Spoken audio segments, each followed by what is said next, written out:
Roger Lowenstein, The End of Wall Street.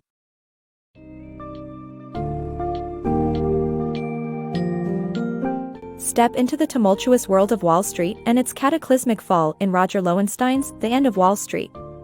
This book delves deep into the root causes and consequences of the 2008 financial crisis that reverberated around the globe. Witness how the blind faith in self-regulating markets and gradual deregulation of the banking industry set the stage for a financial disaster of epic proportions.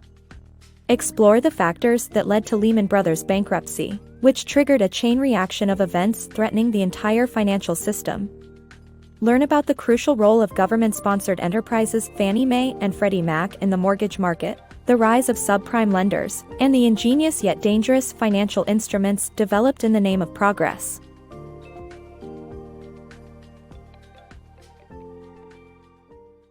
The Fall of Markets. The book explores the events leading to the 2008 financial crisis and how it was a result of a misplaced belief in free markets. Wall Street bankers became the stars of the economy, developing complex instruments to reduce risk while over-leveraging at the same time. The Federal Reserve had the same blind faith in the markets, believing that booms and busts were a thing of the past. However, the bankruptcy of Lehman Brothers marked the beginning of the crisis, leading to the downfall of many financial markets, banks and governments shoveling billions at the problem. Selling bonds before the crash. Mutual fund manager Rodriguez had a premonition of the 2008 financial crisis and sold all his firm's bonds in Fannie Mae and Freddie Mac, the government-sponsored enterprises, before the crash. He saw red flags before the crisis even began, including the fact that the twin companies had not issued audited financial statements in over a year.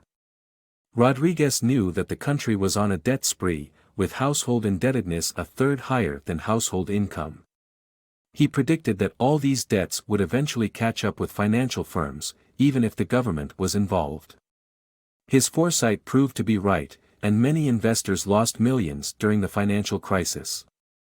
However, Rodriguez and his firm emerged from the crisis unscathed, thanks to his risky but wise decision to sell all his firm's bonds in Fannie Mae and Freddie Mac. The book details how Rodriguez's premonition and decision-making skills allowed him to navigate through the tough times and come out on top. The rise and fall of subprime lending.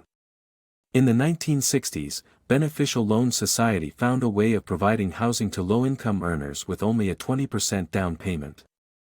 However, lending to unqualified borrowers always ends in default, causing subprime lenders to come and go. Homeownership became the cornerstone of the country, and as a result, Countrywide and New Century emerged as the leading lenders.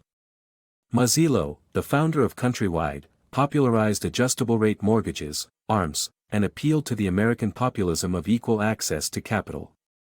He introduced the pay option ARM, which saw borrowers accumulatively end up in more debt. Banks began to sell their loans to investment banks, which packaged single mortgage loans into securities known as collateralized mortgage obligations, CMOs. Rating agencies bought the bankers' assurances that the loans were diversified by borrowers and geography, and affixed their highest ratings to tranches of these securities.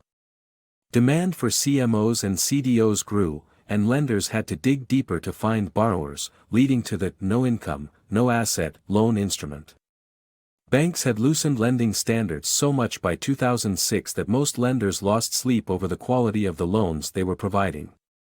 As investors became concerned about a cessation of credit, panic loomed, and many lenders disappeared from the market. The 2008 financial crisis, a chain reaction of catastrophes. This summary chronicles the events leading up to the 2008 financial crisis that plunged the world into a severe economic recession. It traces significant events and chain reactions from the subprime mortgage crisis to the collapse of Lehman Brothers, Bear Stearns, and other notable financial institutions.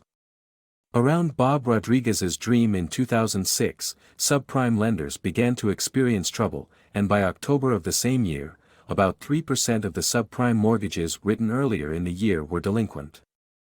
Mortgage defaults kept rising, causing investors to galvanize into action after Goldman Sachs and J.P. Morgan Chase began to sell their shares. Warnings were consistently given to Lehman Brothers, one of the banks heavily involved in mortgage origination, packaging, and sales, to reduce its capital and balance sheets. However, the then CEO, Richard Fuld, refused to act. The crisis continued to worsen, and Bear Stearns eventually disappeared, followed by the stock plummet of Lehman Brothers. The U.S. Treasury and Fed advised J.P. Morgan to take over Bear Stearns and advocated for Lehman Brothers to raise capital or lower its balance sheet. Fuld tried to contact potential investors, but none of them was willing to invest in Lehman because of its massive real estate exposure. Lehman's executives suggested spinning off their suspect assets into a subsidiary.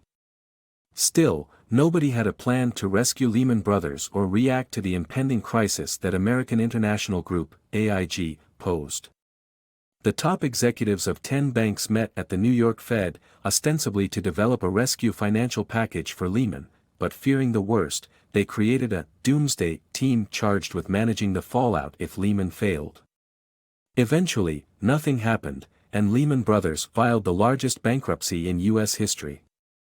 Paulson was firm in his conviction that the government would not fund or guarantee Lehman, given its excessive capital and balance sheet at the time.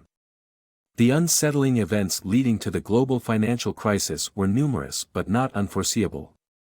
The housing bubble in the early 2000s led to the creation of complicated mortgage instruments, such as collateralized debt obligations, CDOs, and credit default swaps, CDSs, which financial institutions used to spread risk across multiple investors. It was the perfect situation, but when the housing bubble burst, the value of these assets plummeted, quickly causing significant losses for institutions that invest heavily in them. Companies, such as Bear Stearns and Lehman Brothers, had leveraged themselves too highly, making losses unbearable when the values of these assets dried up. The U.S. government bailed out some of the world's largest banks and financial institutions with taxpayer money, and Congress passed the Troubled Asset Relief Program, TARP, which included a $700 billion fund to purchase bad assets from financial institutions. The bailout policy was necessary evil but continued well beyond the banking emergency. It triggered public outcry over handouts to wealthy bankers.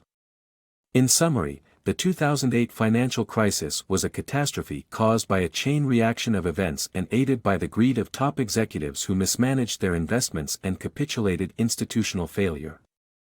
Although it is still debated which corrective measures the government should have taken to prevent such economic troubles, it remains an indisputable fact that fundamental changes must be made to avoid it in earnest. The aftermath of Lehman's bankruptcy. Lehman's bankruptcy had a significant and far-reaching impact on global financial markets. Credit markets dried up, borrowing rates increased, and the stock market experienced a steep drop. Mutual funds found that they had broken the buck, leading mutual fund companies to appeal to the Fed for assistance. Meanwhile, AIG estimated its hold to be worth $85 billion, leading the government to approve an $85 billion rescue package. Hedge funds also withdrew significant deposits from Morgan Stanley, adding to the chaos. Despite immense pressure, Paulson and Geithner managed to secure the funds for AIG just hours before it would have gone bankrupt.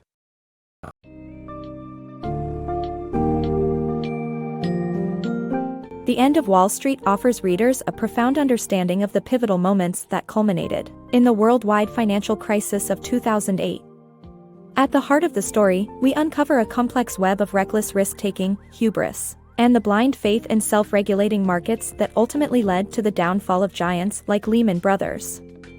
As the world teetered on the brink of collapse, this eye-opening book sheds light on the desperate scramble to prevent even greater catastrophe and the unprecedented government intervention that ensued.